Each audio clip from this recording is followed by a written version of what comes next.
My name is Teacher Debbie. I have been teaching ESL online, English as a second language, for 3 years.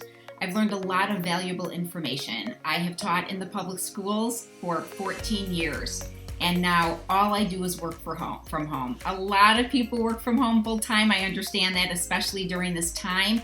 But somebody had asked me to share my experience, to give you some tips, especially if you're new to this whole online teaching. So I'm hopefully going to give you some good tips that I have learned over the years.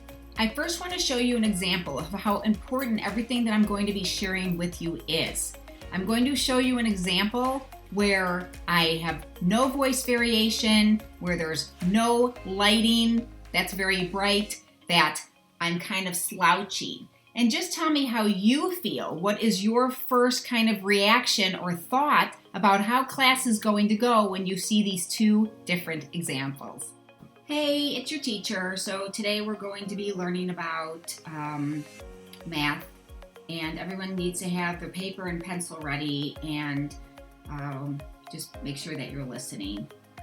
Okay, so get the paper and pencil out, and we're going to start on page 23. And we're going to be working on numbers 1 through 10. Hello, so it's your teacher, Debbie. Welcome to class. I am so glad to see everyone. Today we're going to be working on math. Make sure you've got your pencil, make sure you've got some paper, and we're going to start on page 23 and work 1 through 10. So what do you think? The first one was pretty bad, right? Would you be looking forward to a class that it's dark, the energy of the teacher is low? Absolutely not. Make sure that you look rested. Make sure that you look professional. I always still like to wear earrings. Make sure there's a little lipstick on. Your hair is done, right? So make sure that you are ready to show the kids that you are taking this seriously. This is still school. This is still education, and sharing the best energy that you can. So if you teach younger kids, and if you have been asked to use TPR, which is total physical response, it's basically getting the younger kids to repeat and imitate the same body language that we are doing. So if I'm saying big, I literally want the kids to show me big with their hands. You can do this with older kids as well. Maybe get them into doing something, but that's what TPR is for the younger kids, total physical response. So after a while of doing total physical response with the younger kids over and over and over again, I started to get a little bit of tennis elbow. And so I found that going into a Walgreens or a CVS and actually getting a little support for my elbow helped a lot. After a couple months, it did start to go away. I was also more aware of not always using the same arm all the time, but kind of swapping it up. So that is how you teach for the younger kids, trying to keep their attention. Even for older kids, I don't care who you're teaching, even adults, have something colorful in the background. Who wants to look at something that's boring, right? Even if you're teaching high school kids or adults, throw up a backdrop. This is just fabric right here. And then I got these on Amazon, and I will put the link below of where I got them. You can use fabric. You can put up a picture, have lights behind you, like holiday lights or whatever.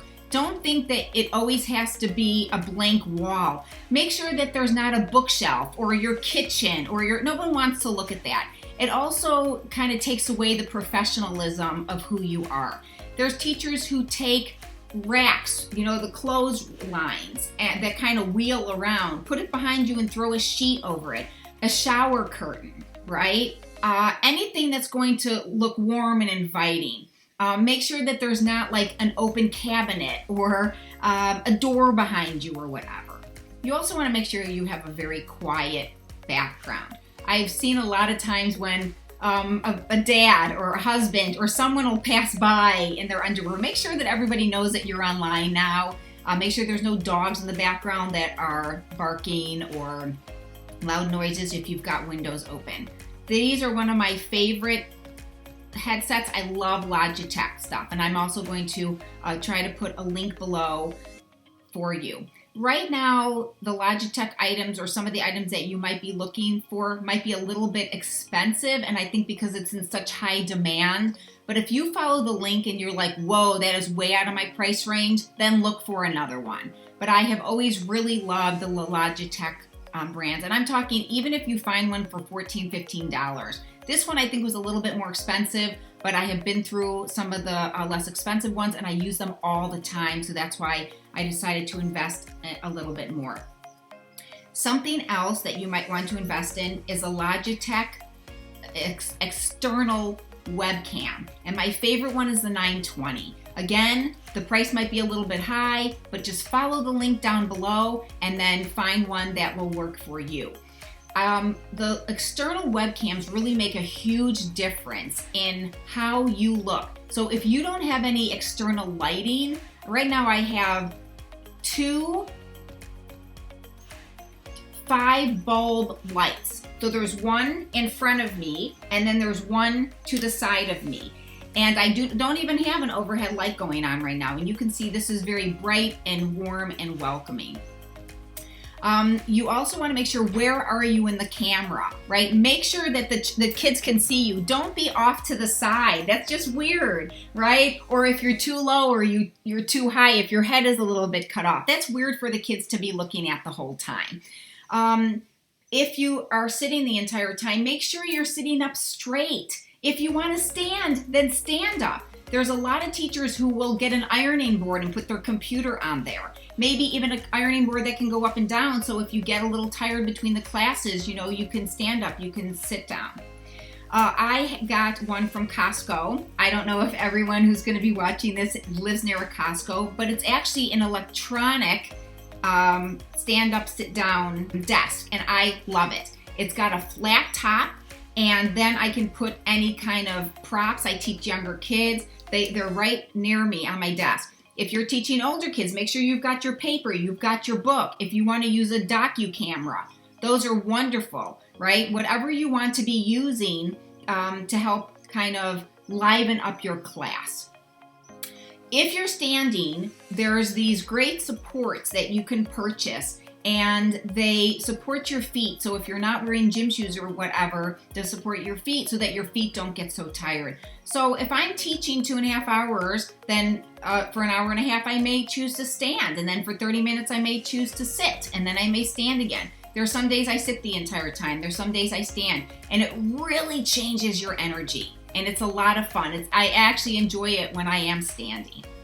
So you want to make sure you have a good headset. You want to make sure that you're using a mouse. If you're using a trackpad, a lot of the times there's a delay on the child's end. If you're circling or you're pointing, especially if you're using programs like Zoom. So you want to make sure that you do have a mouse. Also, when you click on the trackpad, it kind of shakes the computer.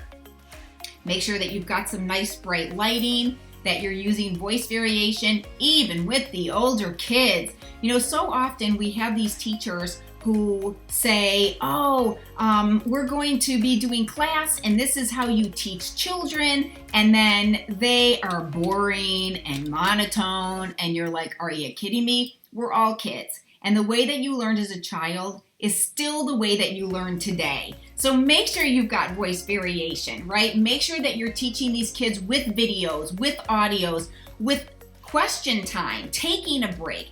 If you're in class for a couple hours, give them a 5-minute break. You know, allow them to chat if they're being appropriate in the chat boxes. Let them introduce themselves. Maybe ask a random fun question. You know, kind of keep the energy going. Throw in a comic, a joke, something funny, even if it's a visual, right? A riddle or something. And I'm talking again, even with the older kids, we all need to keep our brain going, and we need to keep things going positively when we're teaching children.